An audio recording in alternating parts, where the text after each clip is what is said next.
thing I've noticed since yesterday and then coming out this morning, forward movement is really poor.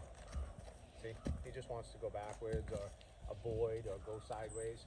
So I'm going to really work on forward movement. I don't want to just put him, I don't want to take the rope halter off and just lunge him, because that's not the same as being right in here and asking for that forward movement. He'll definitely go and run around the outside of the fence because he's running away from me. I want to be able to go from in front of that shoulder to asking him to pass me and put me back by the flank and be comfortable with me. See, he's not comfortable. See, that hind end's drifting? He's not comfortable with me asking him to go forward. And of course, if he was at the fence and I was pushing him, the fence would hold a hip in and he would just run forward to get away. Plus the distance would make him a little more comfortable. I want to be in here and address the problem.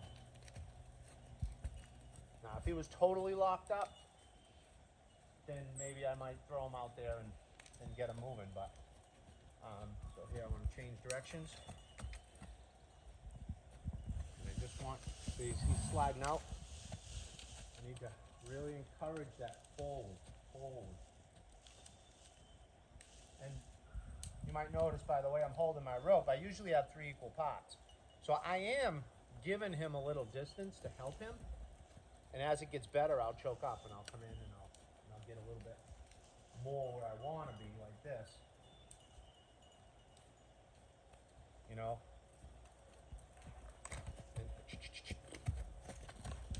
he knows the dog's in the woods, but he doesn't really know what to make of it.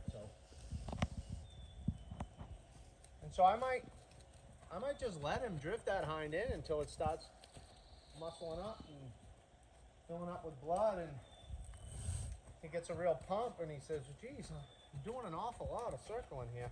Because I'm not really pushing on that. I'm really guiding forward. But his mind is saying, avoid, slide away, escape, any way you can.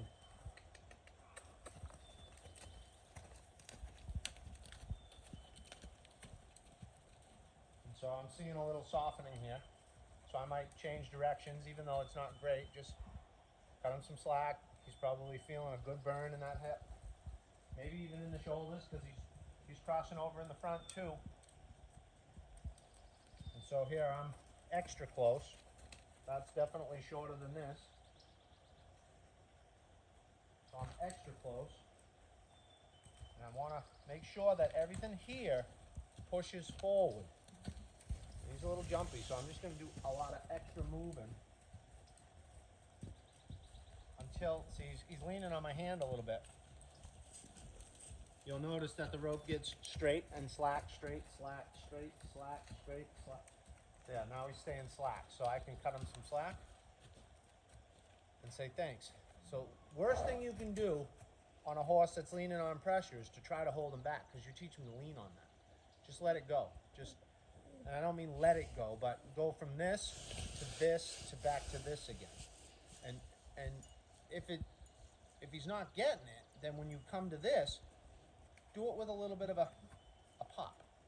Not something that's going to hurt him, but something that's a little bit more than what you did the first time. And then if you do 2 or 3 more of those and it's not working, go a little harder again.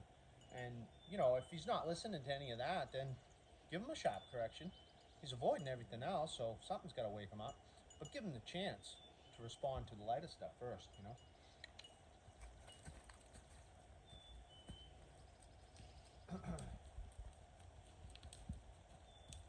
So I'm just waiting for some softening. The travel here isn't horrible. He's still drifting, but he's not. I'm holding, and that rope is like on the edge of my ring finger, and it's just resting in the cradle here, and I'm really not feeling a lot of pressure on my ring finger, so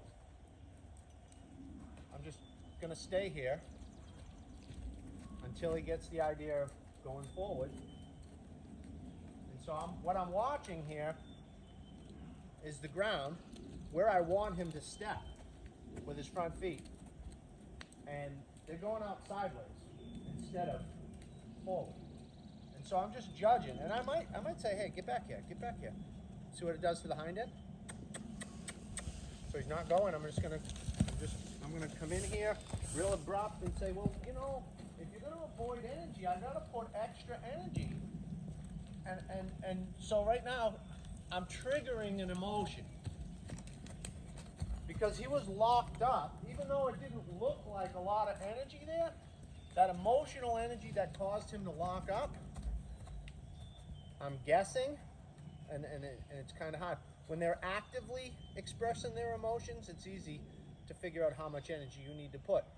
But when they're tension and locked up, you got to guess at how much energy is necessary. So in that situation, I tend to use a little bit more than I think I need, but always try to hold back from blowing him up. I don't want to blow him up, but I do want to trigger that emotion enough for him to understand that you're afraid, but there's no need to. Let's go. And I'm going to do it in a way that really amps that a little bit to kind of show him that there's no reason to be afraid. Let's just do it. All you got to do is relax into the movement, and you'll see how wonderful and harmonious life can be. And so I might ask for a trot here, and I don't know that he will up close like this because he's still going out sideways, but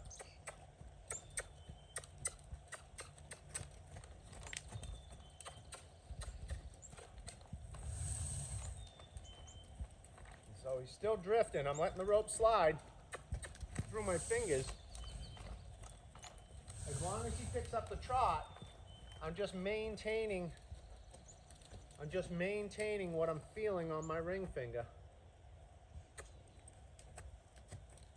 But if he doesn't pick up the trot, then I kind of give a wiggle, either with my ring finger or my little finger, just to encourage a forward movement.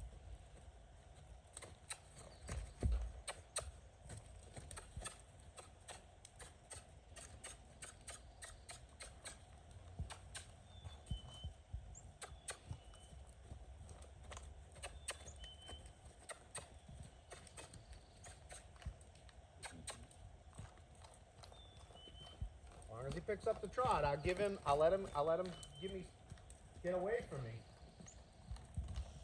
But he has to pick up the trot with me up close, because when I'm going through a gate, I'm guiding him from here. And if I need to go through a gate and say, let's go, he's got to be able to move with me being close to him. I can't have him at the end of the rope and still get through a gate, especially if he's in a herd. So he's got to be able to go when I'm in close like this.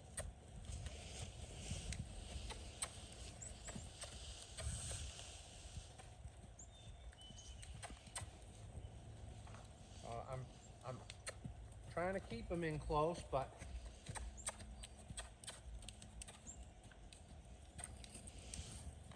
Hey, that's really there we go. Spencer. You know, for a while there, that trot was pretty poor.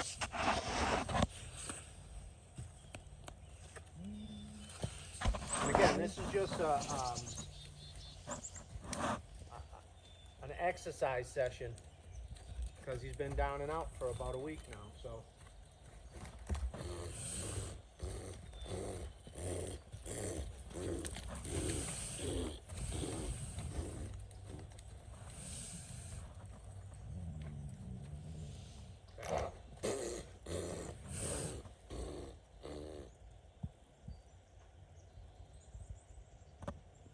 I don't even need to know what he's spooking over or what his issue is.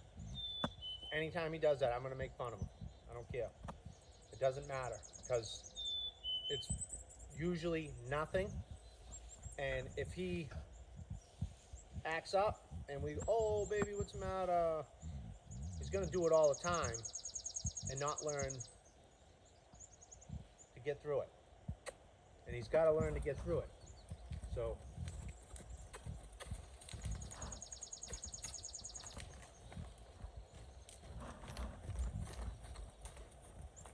I'm going to change directions quickly.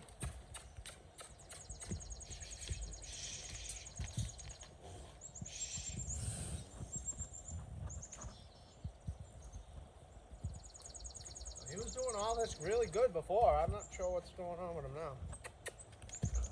Guess he can't have a week off. Not that he got a week off. We were still doing stuff, but weren't working him hard or in a saddle or.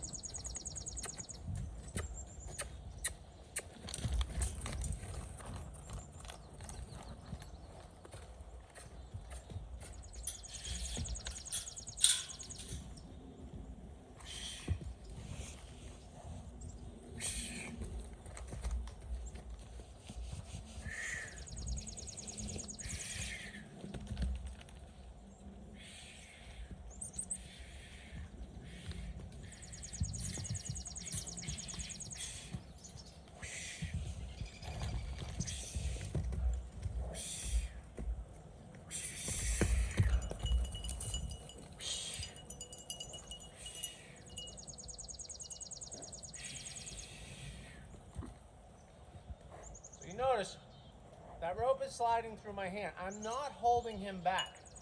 Last thing I want to do is fight him. I want to stress his emotions, hold light enough to where the rope can slide through my hand, and give him the opportunity to stop with his own mind.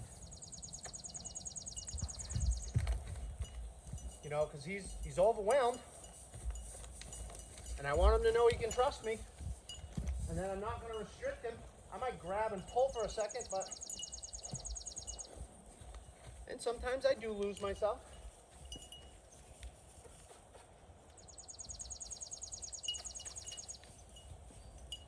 Yeah, that's all I was looking for before, right? But he couldn't do it because he was allowing those monsters that he was creating in his head to get in the way.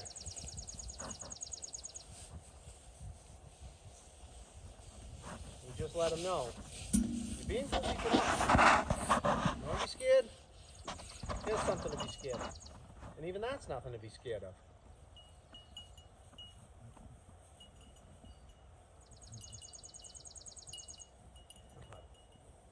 Yeah. Ready? Let's do it again.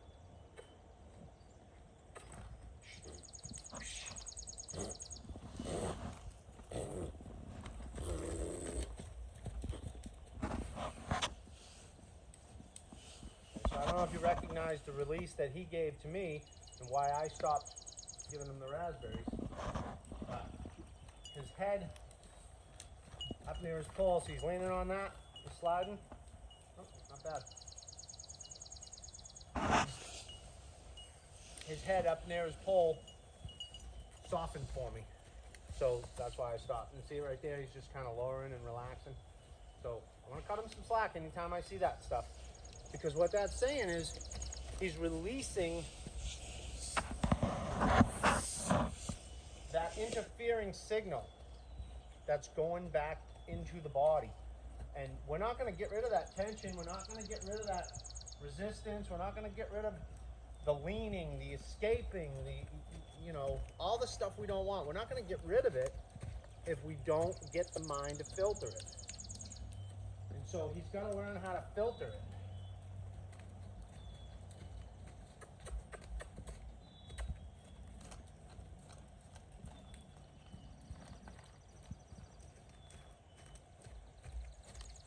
So I don't know if you can tell, but the pole is miserable. Head's going down nice. So I'm going to slow down. There we go. We got it. I slowed down when the head was coming down, but I was really waiting out for that pole. So I'm going to touch his butt. Just because when I pet his butt, when I was brushing him, he didn't like that too much. So I just want to make sure that I can actually touch his butt.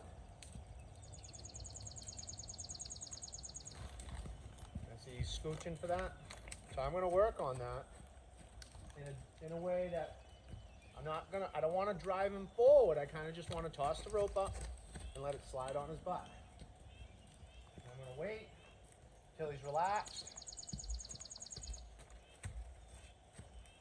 then I'm going to do it. And I'm going to wait. I don't want to blow him up by continually throwing the rope.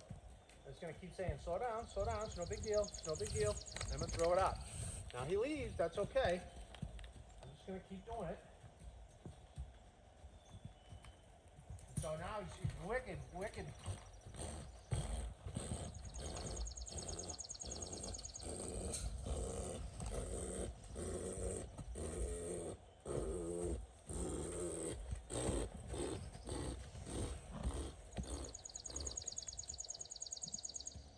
Boy. Okay. So now I might toss it up. Now that he's standing still and we just went through all that, I might toss it up because I'm not asking anything of him and it's not going to get extra speed out of him. But, you know, and this is one of the few times I'll do any form of desensitizing, when I got one acting like a lunatic like this. This is about the only time I'll do desensitizing. You know, they have to be totally off their rocker. Like, I consider this to be off their rocker. Most horses that are a little nervous about that stuff, I'll go at it in a different way, through conversation. But he's so overwhelmed by it that I need to relax it a little bit. But now that I have it like this, I don't want him to think that when I throw my rope over his butt, he needs to stand still. So I'm going to ask him to go. Then I'm going to throw it over his butt. And I want to keep him moving.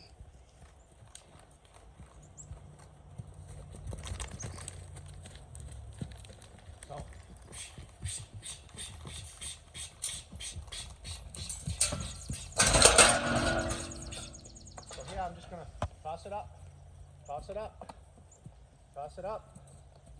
And so here I might just keep, I kind of wish I didn't have a saddle on at the moment because then I could kind of get it right here.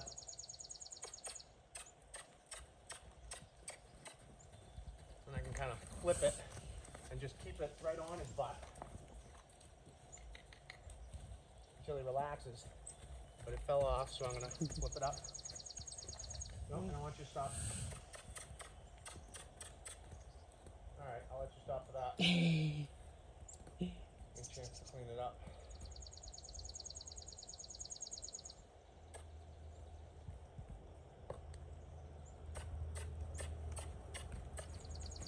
So here, I want to throw that up on him. And just kind of flip it while asking for stuff. Still want forward movement. Still want forward movement.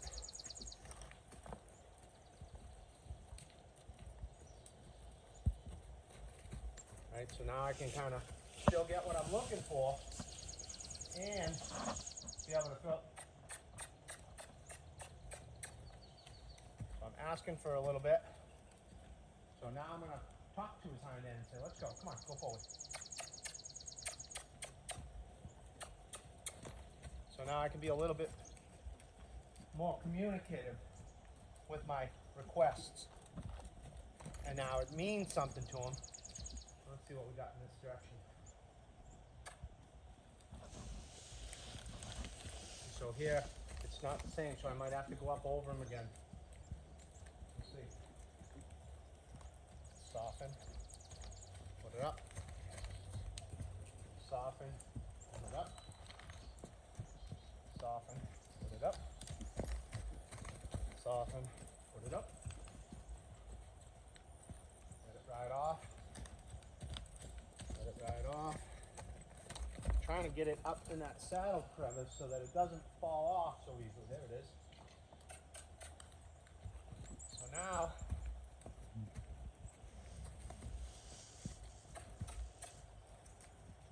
you can feel it on him. Oop, might lose it.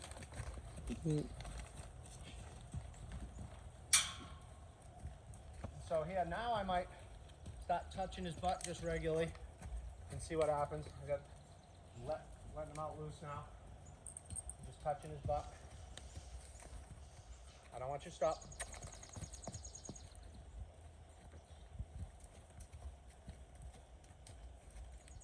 So I want to be able to talk to him. All right, so it needs to move. It needs to move, so I got to communicate. And now I want him to go forward, so I'm going to communicate forward to him. There we go. Alright, so I'm going to chill for a minute there. You're a bit goofy today. Huh?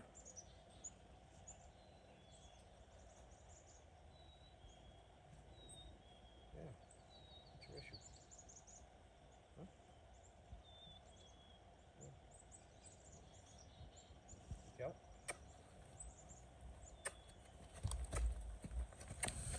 So here I might put it up under his belly a little bit.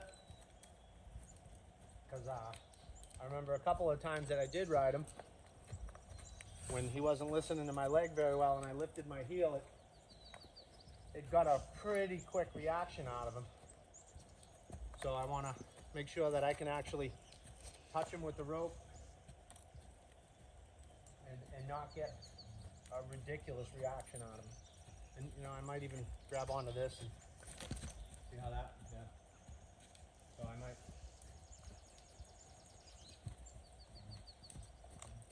Just gonna follow him around, ask him to slow down. Follow him around, ask him to slow down. I'm gonna grab that. And I want him to feel that, but I don't want him to panic about it. Now I've ridden him, I don't know, 3 or 4 times in a saddle with a rear cinch and never was a problem. And I tested him when I first threw it on him. It wasn't a problem, but for some reason today it is. So we address it. Let him know it's no big deal.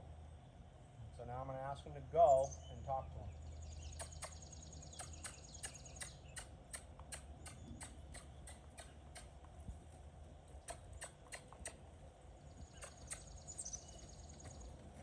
Good, good. Go to the other side and see what we got over there.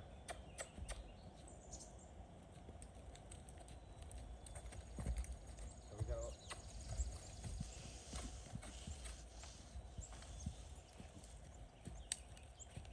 going a little too quick. So I want him to go, but I don't want him to be panicked when he feels that pressure. It's getting too fast. And so I'm gonna try and use that. I just slide it forward and use that just like I would my other leg to say, slow that hip down. Slow that hip down. Good.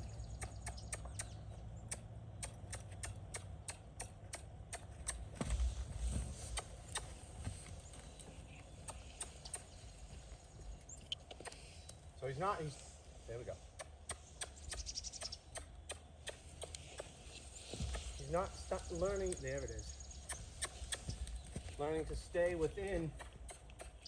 So right here, I'm on the outside, now I'm on the inside. I'm on the outside, I'm on the inside. I'm on the outside, on the out, in the inside. On the outside, on the inside. Good. So now he's making the changes. So I'll let that be.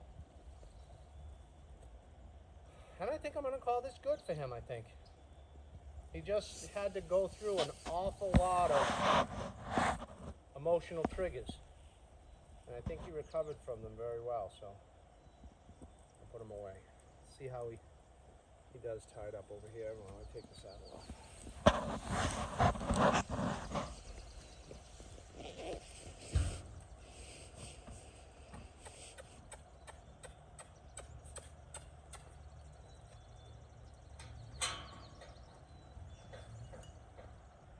If you ever use this, just remember this isn't swivel anymore, and so the pull on the horse part should be on the top, so that way it doesn't twist and break, because if that breaks, it's going to shoot back at him. Ready? I'll test him a little bit while I'm taking this off.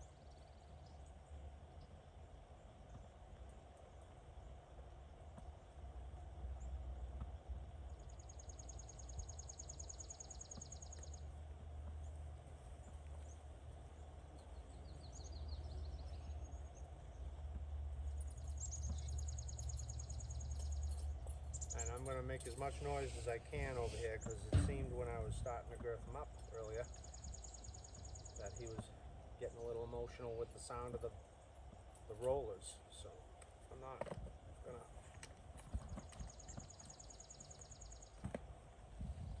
So here I might kind of touch his butt, see what happens.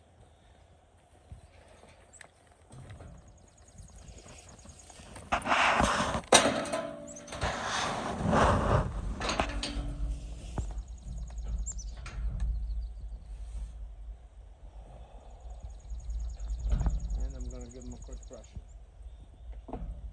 Just because he didn't care for that too much either.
Alright.